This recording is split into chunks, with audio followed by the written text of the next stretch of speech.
Assalamualaikum warahmatullahi wabarakatuh. Bagaimana kabarnya anak-anak? Bertemu lagi dengan saya, Ibu Afifah Husnul. Pada pertemuan online pagi hari ini, kita akan membahas mengenai perkembangan peradaban dan ilmu pengetahuan pada masa Daulah Utsmani. Nah, sebelum melanjutkan ke materi, alangkah lebih baiknya kita untuk membuka pertemuan pada pagi hari ini dengan membaca surat Al-Fatihah bersama-sama. Bismillahirrahmanirrahim. Alhamdulillahirabbil alamin. Arrahmanirrahim. Maliki yaumiddin. Iyyaka na'budu wa iyyaka nasta'in. Ihdinas siratal mustaqim. Siratal ladzina an'amta 'alaihim ghairil alaihim waladdallin.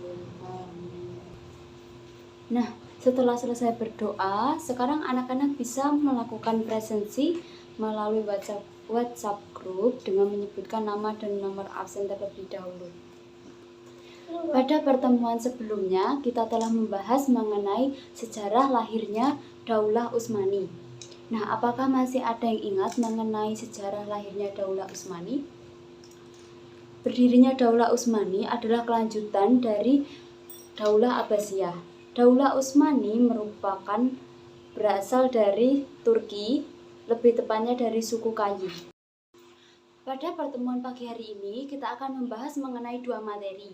Yang pertama adalah kemajuan peradaban Islam pada masa Daulah Utsmani, dan yang kedua adalah kemunduran peradaban Islam pada masa Daulah Utsmani. Yang pertama, kita akan membahas mengenai kemajuan peradaban Islam pada masa Daulah Utsmani. Kebangkitan Daulah Utsmani diprakarsai oleh Muhammad I. Kemenangan Timur Leng atas Daulah Utsmani meninggalkan luka yang sangat mendalam, ditambah perselisihan antar saudara di dalam keluarga Utsmani. Dengan tekad yang kuat, Muhammad I mempersatukan seluruh keluarga dan saudara-saudaranya. Akhirnya Daulah Utsmani bangkit dan berjaya, melampaui kejayaan yang diperoleh pada masa Daulah Utsmani pada masa sebelumnya. Daulah Utsmani sebagai daulah Islamiyah diakui kembali sebagai penguasa dunia dengan kemajuan peradaban dan ilmu pengetahuan. Di antara beberapa penguasa pada masa Daulah Utsmani generasi kedua yang membawa kepada puncak kejayaan adalah: yang pertama, kita akan membahas mengenai Muhammad I. Muhammad I adalah putra bungsu dari Bayazid. Setelah berkuasa menggantikan ayahnya, ia mulai menyusun kekuatan kembali dan memulihkan keadaan Turki Utsmani dari upaya memecah belah yang dilakukan oleh Timur Leng. Strategi Muhammad I adalah menjalin hubungan diplomatik dengan para penguasa Bizantium dan Venesia, dengan maksud agar kedua negeri ini tidak mengganggu kerja utamanya, yaitu mendamaikan kekhalifahan Utsmani.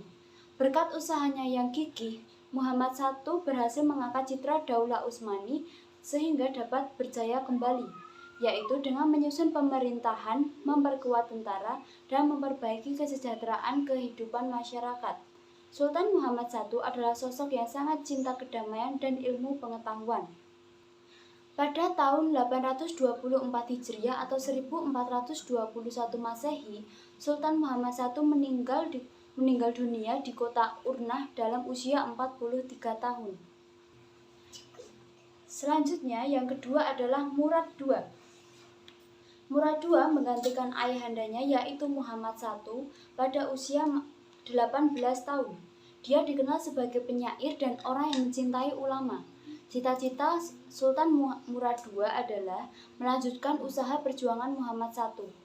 Prioritas utama perjuangannya adalah merangkul kembali daerah-daerah yang terlepas dari Daulah Utsmani. Sultan Murad II membuat istana penguasa bernuansa akademis. Hal tersebut dilakukan agar kegiatan keilmuan tetap berkembang pada zamannya. Dia mengirimkan sejumlah uang untuk kesejahteraan penduduk Mekah, Madinah, dan Baitul Maqdis sebanyak 3.500 dinar setiap tahunnya. Sultan Murad II menghembuskan nafas terakhir pada tanggal 16 Muharram 855 Hijriah. bertepatan dengan tanggal 18 Februari 1451 Masehi di Adrianople, menjelang usia 47 tahun. Dan sesuai wasiatnya, kemudian dimakamkan pada hari Jumat di samping Masjid Jami' Muradiyah di Bursa. Yang ketiga adalah Muhammad II Al-Fatih. Al-Fatih adalah gelar kebanggaan beliau karena berhasil melakukan Konstantinopel. Muhammad Al-Fatih atau Abu Al-Khairat diangkat menjadi pemimpin Daulah Utsmaniyah ketika baru berumur 22 tahun. Muhammad Al-Fatih berusaha membangkitkan kembali sejarah umat Islam sampai dapat menaklukkan Konstantinopel sebagai ibu kota Bizantium. Sejak beliau, Muhammad Al-Fatih sudah dididik oleh ulama-ulama Rabbani. Di antara gurunya adalah Muhammad bin Hamzah Al-Dimashqi. Beliau lebih populer dengan sebutan Syekh Syamsuddin. Di antara gurunya lagi adalah Syekh Ahmad bin Ismail Al-Qurani.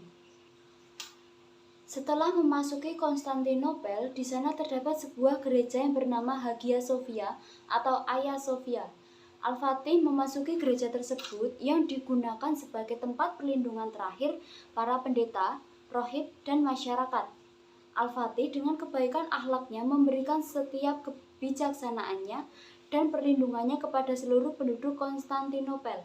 Setelah salib-salib, berhala, dan gambar-gambar diturunkan, Hagia Sophia dibersihkan dan kemudian dijadikan masjid bagi umat Islam. Akhirnya kota Konstantinopel dijadikan sebagai ibu kota kerajaan Turki Utsmani dan namanya diganti menjadi Istanbul atau kota Islam yang kemudian dikenal dengan nama Istanbul. Yang keempat adalah Bayazid II, menggantikan kedudukan ayahnya. Bayazid II penguasa yang tidak terlalu kuat. Pada masanya terjadi perselisihan dengan saudaranya yaitu Jem yang diikuti oleh pengikut Jem. Ketidakharmonisan ini sedikit banyak berpengaruh terhadap kondisi masyarakat sebelumnya yang sangat dinamis. Bayazid II sangat perhatian terhadap pembangunan dan sarana takaya atau zawiyah. Kesejahteraan para guru atau pengajar juga sangat diperhatikan. Sultan dikenal sebagai seorang pemimpin yang mencintai penduduk dua kota suci yaitu Mekah dan Madinah. Pada tanggal 25 April 1512 Masehi, Sultan Bayazid II menyerahkan estafet kepemimpinannya kepada Sultan Salim I. Sultan Bayazid II meninggal dalam perjalanan ke Daimutika. Jenazahnya kemudian dibawa ke Istanbul dan dikuburkan di dekat Masjid Jami' yang dibangunnya. Yang kelima, kita akan membahas mengenai Salim I. Selama menjabat sebagai pemimpin tertinggi, Salim I membuat wajah baru dalam pemerintahan Daulah Utsmani. Di masa pemerintahannya, banyak kebijakan yang dilakukan dalam bidang kemiliteran. Salim I merupakan salah satu penguasa Utsmani yang paling berhasil dan dihormati, giat, dan pekerja keras. Meski masa kekuasaannya terbilang singkat, para sejarawan sepakat bahwa Salim I telah mempersiapkan Daulah Utsmani untuk mencapai titik puncak kejayaannya. Nah, yang terakhir kita akan membahas mengenai Sulaiman Al-Qanuni. Sulaiman lahir pada tanggal 6 November 1469 Masehi di Trabzon. Sulaiman I atau Sulaiman Al-Qanuni naik tahta pada saat Turki Utsmani mengalami puncak kejayaan. Peristiwa penting di masa kepemimpinannya ialah upaya penyempurnaan Undang-Undang Turki Utsmani. Ia tidak hanya merupakan pemimpin militer yang besar. Sulaiman Al-Qanuni merupakan seorang legislator ulung, berdiri di depan mata rakyatnya sebagai penguasa berjiwa besar dan eksponen keadilan yang murah hati. Sulaiman I diberi gelar Al-Qanuni atau The Magnificent, pembuat undang-undang, karena jasanya dalam meletakkan dasar-dasar hukum bagi Daulah Utsmani dan tentunya yang paling lama dalam memerintah. Kitab undang-undang itu diberi nama Al-Mutaqa Al-Abror atau Multakul Abur, muara segala samudra. Ketika hukum kanun mencapai bentuk akhirnya, undang-undang tersebut dikenal sebagai Qanun Utsmani.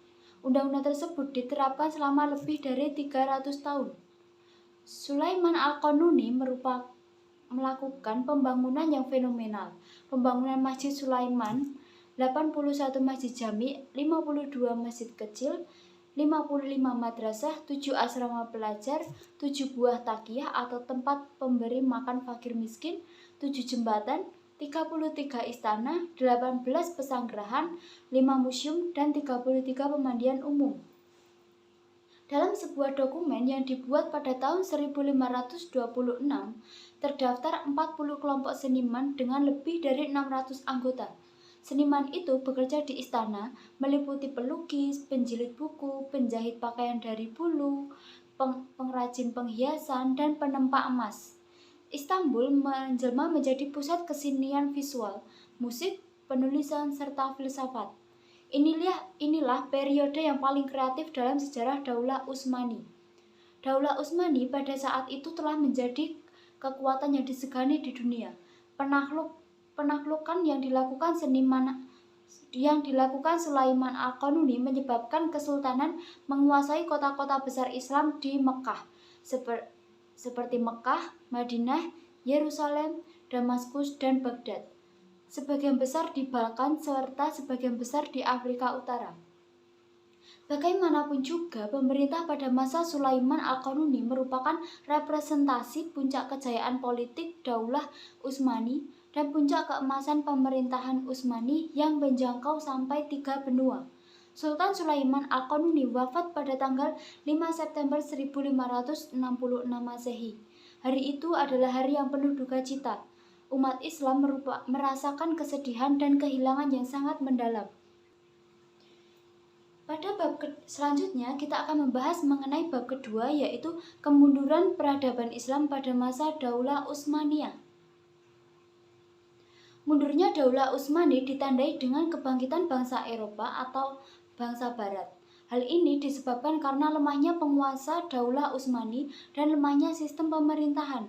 Pasukan Inkisyari juga berpengaruh terhadap kekacauan-kekacauan yang timbul pada saat itu. Daulah Utsmani berakhir pada tahun 1909 Masehi dan benar-benar dihapuskan pada tahun 1924 dan berganti menjadi Republik Turki. Runtuhnya Daulah Utsmani setidaknya disebabkan oleh beberapa faktor. Faktor-faktor penyebab runtuhnya dinasti Utsmani ada 3. Yang pertama adalah kondisi pemerintahan yang lemah dan kemerosotan para akhlak pemimpin Daulah Utsmani. Kemunduran Daulah Utsmani dimulai ketika para pemimpin dijangkiti penyakit yang menyerang bangsa-bangsa sebelumnya. Cinta dunia, pola hidup mewah dan berfoya-foya, sikap iri hati, saling membenci, dan banyak perilaku zalim dari penguasa. Banyak masyarakat yang terlena dengan gemerlap dunia, namun banyak juga yang merana dan terbelenggu ke dalam jurang kemiskinan. Yang kedua adalah melemahnya kekuatan militer dan serangan dari bangsa Eropa. Sebelum terjadinya Perang Dunia I yang mengakhiri Daulah Utsmani, banyak terjadi upaya penyerangan dari raja-raja Eropa. Hal ini sudah dimulai sejak akhir abad. Yang terakhir adalah gerakan oposisi sekuler. Selain serangan dan konspirasi dari pihak luar, Daulah Utsmani juga mendapat perlawanan dari organisasi sekuler dan nasionalis. Dalam perjuangannya, mereka banyak dibantu oleh pihak barat untuk mewujudkan cita-citanya. Puncaknya pada tahun 1909 Masehi, dengan dalih gerakan mogok massal, organisasi Persatuan dan Kesatuan berhasil memasuki Istanbul, menyingkirkan Abdul Hamid II dan melucutinya dari pemerintah dan keagamaan. Setelah itu hanya tinggal simbol-simbol Daulah Utsmani. Itu tadi adalah sedikit penjelasan mengenai perkembangan peradaban Daulah Utsmani dan penyebab kemunduran Daulah Utsmani. Dari penjelasan yang Ibu sampaikan tadi, dapat kita ambil kesimpulan bahwa Daulah Utsmani telah menunjukkan diri sebagai salah satu pilar penyangga kekuatan Islam. Penakluk Konstantinopel yang menjadi simbol kekuatan Eropa berhasil diambil alih oleh Sultan Muhammad Al-Fatih, sehingga kemudian menjadi simbol kebesaran dan kekuatan Daulah Utsmani. Itu tadi adalah sedikit dari penjelasan Ibu mengenai kemajuan peradaban dan kemunduran peradaban pada masa Daulah Utsmani. Dari penjelasan Ibu tadi, apakah ada yang ingin ditanyakan? Jika ada, kalian bisa menyampaikan pertanyaan dengan menyebutkan nama dan nomor absen, lalu kalian sampaikan melalui grup WhatsApp. Nah, mungkin hanya itu tadi yang dapat Ibu sampaikan. Kurang lebihnya mohon maaf, karena pada beberapa hari ini kita masih melakukan pembelajaran online atau daring. Jadi Ibu berharap kepada kalian semua untuk tetap menjaga kesehatan dan tetap patuhi protokol kesehatan dimanapun kalian berada. Hanya itu yang dapat Ibu sampaikan. Sebelumnya mari kita tutup pembelajaran pada pagi hari ini dengan berdoa. Nah, kurang lebihnya mohon maaf. Wabillahi taufiq wal hidayah. Wassalamualaikum warahmatullahi wabarakatuh.